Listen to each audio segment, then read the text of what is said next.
Morning students. तो आज pharmaceutics का पैकेजिंग ऑफ फार्मास्यूटिकल्स में lecture number 5 that will be the last lecture, लेकिन बहुत ही इंपॉर्टेंट टॉपिक है ये एरोसोल्स।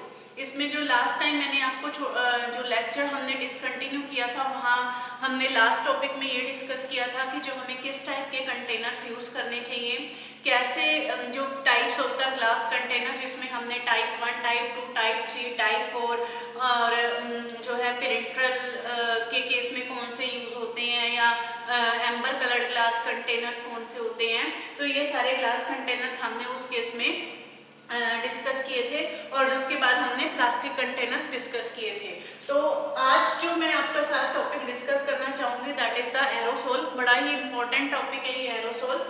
तो इसमें मेनली हमने एरोसोल के अंदर की क्या क्या एक्टिव इंग्रेडिएंट प्रेजेंट है या प्रोपेलेंट जो भी इसके अंदर यूज़ होता है या डोसेज फॉर्म में क्या, हमें वो नहीं डिस्कस करना, क्योंकि जो टॉपिक है इसमें पैकिंग ऑफ फार्मास्यूटिकल्स है। तो पैकिंग ऑफ फार्मास्यूटिकल में हम ये इसमें स्टडी करेंगे कि जो एरोसोल्स की पैकिंग है, पैकिंग के टाइम पे किस टाइप के कंटेनर्स यूज होते हैं, किस तरह से एरोसोल्स की जो है बाहर स्प्रे फॉर्म में या मिस्ट फॉर्म में हमें वो डोसेज फॉर्म मिलता है। तो आइए स्टार्ट करते हैं इसमें एरोसोल्स, एरोसोल या packing of aerosols. What are aerosols? Just give me 1 minute, let me check.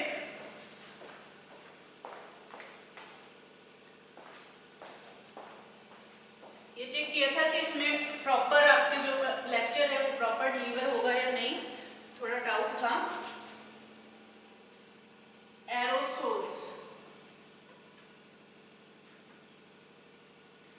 Aerosols actually क्या होती हैं? Aerosols are the pressurised packing, pressurized packing है। इसके जो मेन पॉइंट्स मैं लिखती हूँ, दीज आर द प्रेशराइज्ड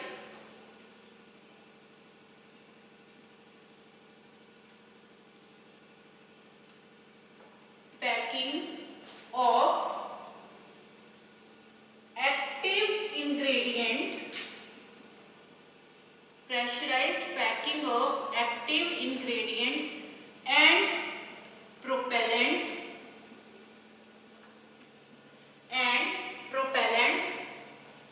जिसमें एक्टिव इंग्रेडिएंट या प्रोपेलेंट की जो है प्रेशराइज्ड पैकिंग होती है, which deliver the dosage form, deliver the dosage form in form of mist, spray और solid form in continuous spray और metered way to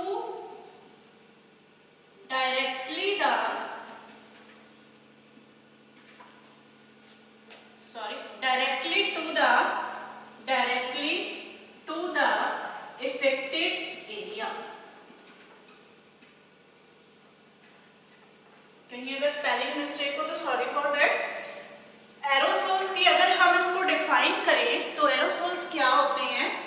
aerosols are the pressurised packing of active ingredients and propellant which deliver the dosage form in the form of mist, spray और solid form in continuous spray और metered way directly to the affected area. जब आप इसको define करोगे, definition की form में लिखोगे, तो आपने इसको कंटिन्यूटी में लिखना है।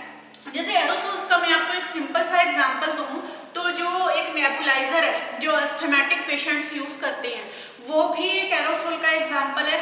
या दूसरा जो मैं आपको एक एग्जांपल दूं, इसमें जो हम परफ्यूम्स हैं, डीओज हैं या जो spray solution aftershave lotions हैं, वो सभी भी हमारे एरोसोल्स के एग्जांपल हैं। तो उनको आप मतलब माइंड में रखिए और उससे आप ध्यान में रखिए कि किस तरह की जो है पैकिंग एरोसोल्स के अंदर होती है।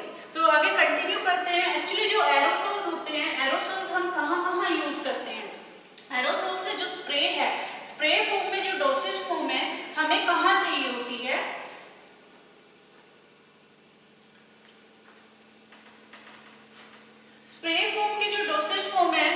Mouth, nose, lungs and skin. चार जगह पे है, चार जो मेन प्लेसेस हैं in mouth,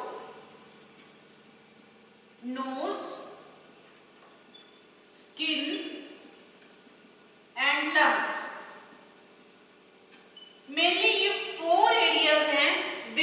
In these 4 areas the dosage form is required in the spray form, ताकि इनका जो इफेक्ट है डायरेक्टली उसी पर्टिकुलर एरिया के ऊपर हो। तो अब जो एरोसोल की अगर मैं आपको इसमें कंपोनेंट, जो इसमें बहुत सारी चीजें पढ़ेंगे हम एरोसोल में। एक्चुअली हम पढ़ेंगे क्या क्या इसमें। First, definition of aerosol, define what is aerosol. Second, packaging container, packing container of aerosol. Third, methods of packing या filling of aerosols in the container. Fourth, advantages and disadvantages of aerosols. ये topic इसके अंदर हम mainly cover करेंगे। सबसे पहले first topic था इसमें डिफाइन। एरोसोल्स को इसमें डिफाइन मैंने कर दिया है कि एरोसोल्स होते क्या हैं। Aerosols are the pressurised packing of active ingredient with the propellant in and the medicine और medicament will come in the spray form directly to the affected area in the continuous spray और in the metre dose. अब मैंने यहाँ aerosol का एक ये देखिए diagram इसमें बनाया हुआ है। इसके अंदर ये क्या है, इट इज द कंटेनर जिसके अंदर आपकी एरोसोल फॉर्म पैक है। This is the active ingredient, active ingredient जो भी आपकी डोसेज फॉर्म में plus propellant, active ingredient plus propellant. Actually propellant क्या होता है, जो भी एक्टिव इंग्रेडिएंट है, जो डोसेज फॉर्म है, ड्रग है, उसको हम एक सूटेबल सॉल्वेंट के अंदर डिसॉल्व करते हैं। वो जो सूटेबल सॉल्वेंट है वो हाइड्रोकार्बन नेचर्स के भी हो सकते हैं, ठीक है। वो जो सॉल्वेंट है उसको हम प्रोपेलेंट बोलते हैं। प्रोपेलेंट की प्रॉपर्टी क्या होनी चाहिए, it should be the volatile. एक तो ये वोलेटाइल होना चाहिए, it should be the not acting या not interfering, not, it should be the inactive. और आप ये भी कह सकते हो कि it should not act with the active ingredient, क्योंकि एक्टिव इंग्रेडिएंट के साथ अगर एक्ट करेगा तो वो डोसेज फॉर्म की क्वालिटी को चेंज कर देगा। तो जो प्रोपेलेंट है ये एक तरह से वोलेटाइल सॉल्वेंट है। जो हम स्प्रे की फॉर्म में मटेरियल ये बाहर आएगा, हमारे अफेक्टेड एरिया पे हम इसको अप्लाई करेंगे। जो प्रोपेलेंट है वो तो वोलेटाइल फॉर्म में इसके वेपर्स बन के उड़ जाएगा, और जो एक्टिव इंग्रेडिएंट है वो हमारी स्किन के ऊपर, लंग्स, नोज या माउथ, जहां भी हम एरोसोल को अप्लाई कर रहे हैं वहां वो एरोसोल अपना इफेक्ट शो करेगा। तो इसकी अगर मैं अब यहाँ पूरी लेबलिंग करूं तो this one is the dip tube, dip tube, this is the container, this is active ingredient and the propellant. ये जो इसके अंदर है this is the valve, valve, this one is the actuator, actuator, और this one is the valve. ये जो ऊपर इसके खाली है यहाँ कुछ नहीं होगा, सिर्फ वेपर्स प्रेजेंट होंगे। This will be the vapour phase, क्योंकि वेपर होंगे तभी तो वो इसमें नीचे की तरफ, इस तरफ यहाँ से ऐसे प्रेशर क्रिएट करेंगे। इस प्रेशर की वजह से यहाँ से लिक्विड ऊपर राइज होगा, और राइज होने के बाद जो है लिक्विड स्प्रे फॉर्म में बाहर आएगा। तो इसमें सबसे पहले हम एरोसोल को डिफाइन करते हैं। एरोसोल को हमने डिफाइन किया। अब पैकिंग कंटेनर, एरोसोल्स के जो पैकिंग कंटेनर है वो कौन कौन से हैं। Packing containers of the aerosols, packing containers,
या glass coated with plastic material, glass coated with plastic material.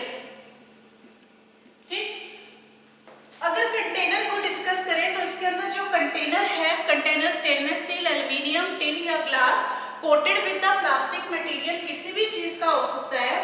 Container की प्रॉपर्टीज में अगर हम डिस्कस करें तो कंटेनर कैसा होना चाहिए, it should withstand with the pressure, it should withstand with the high pressure, high pressure tolerate करने की इसको पावर होनी चाहिए कंटेनर के अंदर, and it should B non interactive, it should B non interactive, और आप ये भी कह सकते हो it should B chemically inactive, chemically inactive with medicament. तो ये तीन प्रॉपर्टीज हैं जो कंटेनर के अंदर हमें मेनली स्टडी करनी है कि इसके अंदर मटेरियल कौन सा यूज होता है, withstand with the high pressure, क्योंकि देखिए जब इसके अंदर हम एक्चुएटर को प्रेस करेंगे, एक्चुएटर को प्रेस करने के बाद क्या होगा, यहाँ से वेपर प्रेशर की वजह से प्रेशर जनरेट होगा, तो इतना ज्यादा वो हाई प्रेशर होता है कि उसके कारण आपका जो कंटेनर है वो बस्ट नहीं होना चाहिए। तो इसलिए इसके अंदर मेनली हम स्टेनलेस स्टील, एल्यूमिनियम, टिन या प्लास्टिक कोटेड ग्लास मटेरियल भी इसके अंदर यूज कर सकते हैं। दूसरा जो कंटेनर है, क्योंकि इसके अंदर देखिए आप जो एक्टिव मेडिकामेंट के साथ प्रोपेलेंट भी ऐड कर रहे हो, तो जो वो प्रोपेलेंट है वो हाइड्रोकार्बन्स होते हैं। हाइड्रोकार्बन्स में एल्केन, एल्कीन, एल्काइन कोई भी हाइड्रोकार्बन्स हो सकते हैं। तो जो एल्कीन्स के अगर हाइड्रोकार्बन्स हैं तो वो एल्कीन्स के हाइड्रोकार्बन मोस्ट रिएक्टिव होते हैं। तो इसलिए जो आपका कंटेनर है वो आपके एक्टिव इंग्रेडिएंट या प्रोपेलेंट के साथ कोई भी केमिकली रिएक्शन उसकी नहीं होनी चाहिए, अदरवाइज क्या होगा, इसके कारण आपकी जो प्रिपरेशन है वो अनस्टेबल हो जाएगी। तीसरा है कि ये नॉन इंटरैक्टिव और केमिकली इनएक्टिव, इसलिए जो इसके अंदर हम जो ग्लास जो कंटेनर्स हैं वो बहुत कम यूज करते हैं, क्योंकि जो ग्लास कंटेनर्स हैं वो मोस्टली डोसेज फॉर्म्स के साथ या मेडिकामेंट के साथ कई बार रिएक्शन भी कर जाते हैं, कंपैरेटिवली वो बाकी जो मेटल्स हैं उनके कंपैरेटिवली रिएक्शन ज्यादा करेंगे। और दूसरी बात है कि जो ग्लास कोटेड है वो हाई प्रेशर से विथस्टैंड नहीं कर सकते, हाई प्रेशर होगा तो ग्लास कंटेनर्स के अंदर ब्रेकेज के चांसेस ज्यादा है। सेकेंड पार्ट जो है इसका, that is the valve. Valve इसका बड़ा ही इंपॉर्टेंट पार्ट है। वॉल्व के कारण ही जो डोसेज फॉर्म है इसकी कैलकुलेटेड अमाउंट में या मीटर्ड अमाउंट में डोसेज फॉर्म को हम बाहर निकालते हैं या यूज करते हैं। वॉल्व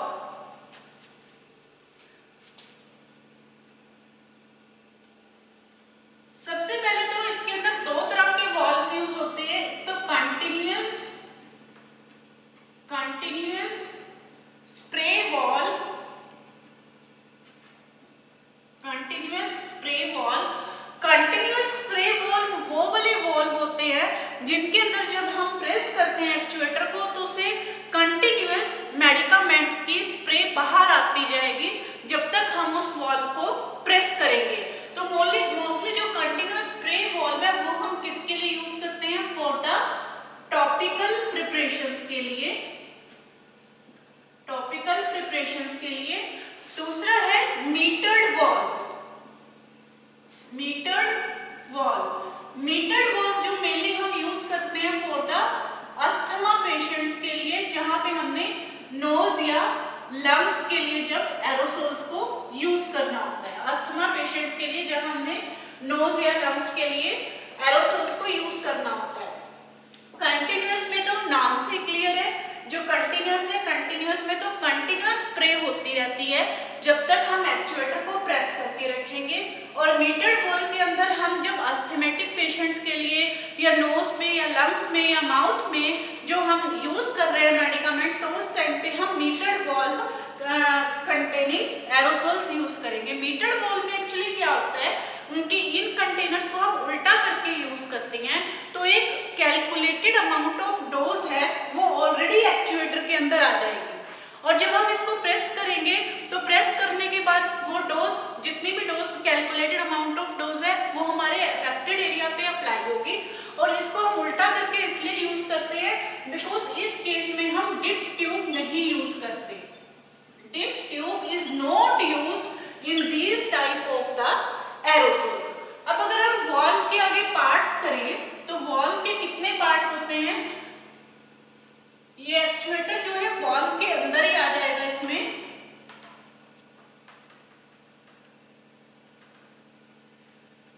वॉल्व का सबसे अपर पोर्शन, अपर पार्ट देखिए एक्चुएटर।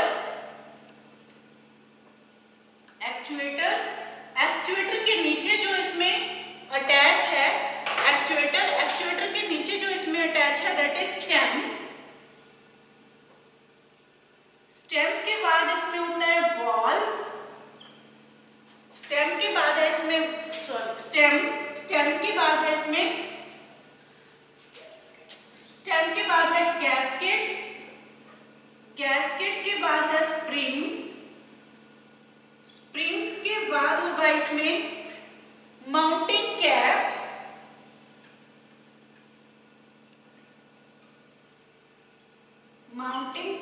माउंटिंग कैप के बाद है हाउसिंग और हाउसिंग के बाद होगी डिप ट्यूब। हाउसिंग के बाद होगी डिप ट्यूब। तो ये जो सारा पोर्शन है एक्चुएटर, वॉल्व, ये जो सारा पोर्शन है ये इसी के अंदर इंक्लूड है। Actuator, stem, gasket, spring, mounting cap और हाउसिंग। माउंटिंग कैप, हाउसिंग और डिप ट्यूब, ये सारा पोर्शन इसी के अंदर इंक्लूडेड है। अब अगर मैं पहले एक्चुएटर की बात करूं तो ये इसके अंदर एक्चुएटर है। इस तरह से एक्चुएटर का कुछ डायग्राम होगा।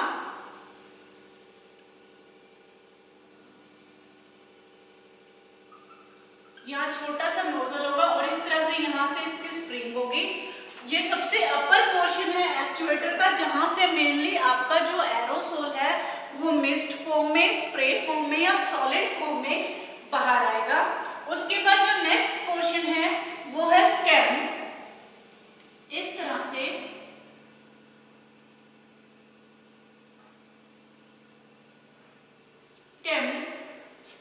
स्टेम के अंदर यहाँ एक ओरिफाइस है।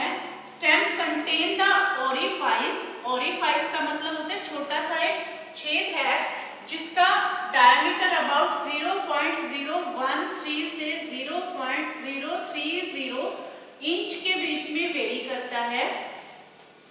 ये जो ओरिफाइस है, इसी ओरिफाइस के थ्रू जो है एक्चुएटर तक मटेरियल पास होगा। इसी ओरिफाइस के थ्रू एक्चुएटर तक मटेरियल पास होगा। This one is actuator, this one is orifice. Next is the gasket. Gasket इस तरह से छोटा सा स्ट्रक्चर है। This is a gasket. इसका क्या काम होता है? It seal the orifice. It seal the orifice. ये इस ओरिफाइस को सील कर देता है when not used to prevent the leakage. Leakage को प्रिवेंट करता है। Next is the spring. जो स्प्रिंग, सिंपल स्प्रिंग आप लोग देखते हो जो किसी भी मेटल का होगा। स्प्रिंग का मेन काम क्या है? इट प्लेस द वॉल्व और एक्चुएटर एट इट्स पोजीशन। अपनी पोजीशन पे उसको वापस लाने में हेल्प करता है। Mounting cap. माउंटिंग कैप इस तरह से जो एक एल्युमिनियम की एक कैप होती है, जिसे कई बार आप देखते हो कि जो एल्युमिनियम की जो बोटल्स होती है, बोटल्स में ऊपर एक एल्युमिनियम की कैप से सीलिंग की होती है, उसी तरह की एक माउंटिंग कैप है। ये माउंटिंग कैप क्या काम करती है? इसको सारे पोर्शन को या स्टेम को नीचे हाउसिंग से जोड़ने का काम करती है, फैब्रिकेशन का काम करती है। It help for the fabrication. Housing में इस तरह से ये स्ट्रक्चर होता है हाउसिंग। इस हाउसिंग का क्या काम होता है कि from the upper part of the housing, upper part से तो सारा actuator, stem, valve, actuator, stem, valve, ये सारा पोर्शन अपर पार्ट से जुड़ा होता है और लोअर पार्ट से इसका डिप ट्यूब जुड़ी होती है। लोअर पार्ट से डिप ट्यूब। और last one is the dip tube. Dip tube का क्या काम होता है? It help in the supply of the material lower part of the container up to the actuator. तो ये सारे जो क्वेश्चन हैं these are related to the valve, actuator, stem, gasket, spring, mounting cap, housing और dip tube. और जो last इसके अंदर है that is the dip tube. dip tube क्या है? dip tube मेनली एक मिथाइलिन पॉलीस्टायरीन जो भी प्लास्टिक मटेरियल की बनी होती है, जिसका मेन पर्पस क्या होता है? To supply the material from the lower part of the container to the upper part of the wall. तो ये थी मेनली जो कंपोजिशन थी या जो भी पैकिंग मटेरियल था कि किस किस तरह का कंटेनर यूज किए जाते हैं. इसमें जो ऊपर वॉल है, वॉल के अंदर जो एक्चुएटर है, गैस्केट है या माउंटिंग कैप है, स्टेम है, जो भी डिप ट्यूब है, वो किस तरह के हैं, वो किनका क्या पर्पस है और कैसे उनका अरेंजमेंट किया जाता है. These are the containers which are used for the packing of the aerosols. Aerosols की जो फिलिंग के लिए मेनली दो तरह के मेथड यूज होते हैं. First one is the cold fill method, cold fill method, and second one is the cold fill method, second one is the pressure filled method.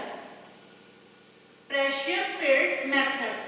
cold filled method में तो क्या होता है, हम लोएस्ट टेम्परेचर लो कितना -30 degree Fahrenheit से -40 degree Fahrenheit तक temperature के बीच में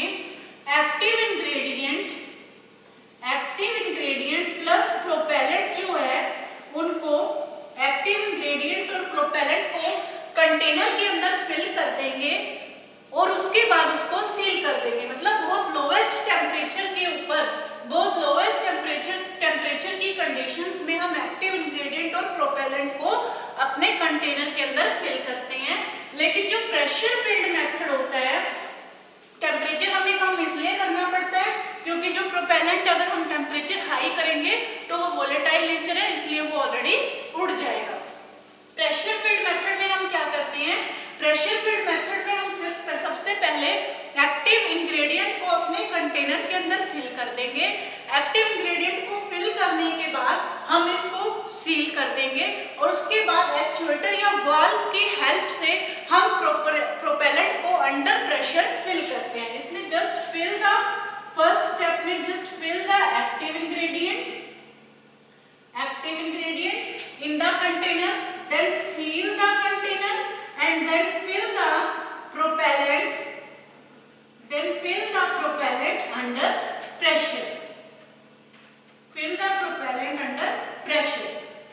तो ये दो मेथड है जनरली. आगे जब इसको एरोसोल्स किया गया फार्मास्यूटिक्स 2 में, जब सेकेंड ईयर में सब्जेक्ट में करोगे इसको तो वहाँ पूरे डिटेल में पढ़ोगे कि ये मेथड, इनके लिए कौन कौन से एपरेटस यूज होते हैं, क्या कंडीशन है, क्यों ये मेथड यूज किए जाते हैं. यहाँ एक्चुअली इस मेथड्स ऑफ एरोसोल फिलिंग का इतना कंसर्न नहीं है, यहाँ से हमने पैकेजिंग कंटेनर डिस्कस करने थे, इसलिए उसी टॉपिक के ऊपर मैंने यहाँ कंसंट्रेट किया है. अब जो लास्ट टॉपिक है कि एरोसोल्स के एडवांटेज या डिसएडवांटेजेस क्या होंगे. अब सीधी सी बात है कि जो एरोसोल्स के सबसे मेन एडवांटेज तो ये होगी, इसमें जो हमारे पास डोसेज फॉर्म है वो स्प्रे फॉर्म में, मिस्ट या सॉलिड फॉर्म में मिलती है. फाइन थिन फिल्म बनेगी तो ज़्यादा इफेक्टिव होगा. दूसरा, जब हम इसको अप्लाई कर रहे हैं जिस भी इफेक्टेड एरिया पे इसका स्किन से या कहीं भी किसी और चीज़ से कोई कांटेक्ट नहीं है, इसलिए कंटैमिनेशन के चांसेस बहुत कम होंगे. थर्ड वन इज, इसके अंदर जो एरोसोल्स के अंदर किसी भी तरह के कंटैमिनेशन के चांसेस नहीं है, तो प्रोडक्ट की स्टेरिलिटी मेंटेन रहेगी. फोर्थ वन, जो इसमें एरोसोल्स के अंदर जो आप मिस्ट, स्प्रे या सॉलिड किसी भी फॉर्म के अंदर इसको प्रिपेयर कर सकते हो, उसके अकॉर्डिंग कि आपको जो आपका मेडिकामेंट है वो किस फॉर्म में चाहिए. मेडिकामेंट है जो आपका वो वेरी फाइन पार्टिकल फॉर्म में होगा, इसलिए स्किन के ऊपर किसी तरह के कोई इरिटेशन के चांसेस नहीं है या किसी भी तरह के कोई साइड इफेक्ट के चांसेस उसमें बहुत कम है. लेकिन इसके कुछ डिसएडवांटेजेस क्या हैं. डिसएडवांटेजेस है कि जो मेनली इसके अंदर प्रोपेलेंट यूज हो रहा है वो प्रोपेलेंट की एक तो वोलेटाइल नेचर है, तो हो सकता है वो हाइड्रोकार्बन है, तो वो आपकी स्किन के लिए कुछ कई बार इरिटेशन कॉज कर सकता है. दूसरा, अगर आप इनको एरोसोल्स को लंग्स में यूज करते हो तो लंग्स के केस में हाइड्रोकार्बन्स जो हैं या वोलेटाइल सॉल्वेंट्स हैं वो एक तरह से साइड इफेक्ट्स कॉज कर सकते हैं, काफी डेंजरस है वो हमारे अस्थमेटिक पेशेंट के लिए स्पेसिफिकली अगर हम उनको नोज या लंग्स में यूज करते हैं। और तीसरा सबसे जो मेन प्रॉब्लम है इनकी इतनी सारी मतलब जो पैकेजिंग है, पैकेजिंग की प्रोसेस बड़ी टफ है। ये सिर्फ एक्सपीरियंस या स्किल पर्सन ही कर सकते हैं इसको, एरोसोल्स की पैकेजिंग, और ये इकोनॉमिकल भी नहीं है। जो नॉर्मली जो कन्वेंशनल डोसेज फॉर्म है उनके कंपैरेटिवली जो एरोसोल्स की पैकेजिंग है वो कंपैरेटिवली काफ़ी कॉस्टली पड़ती है। तो ये एरोसोल का टॉपिक था जो आज हमने कवर किया। इसी के साथ पैकिंग ऑफ फार्मास्यूटिक्स का टॉपिक कवर हो गया है। तो नेक्स्ट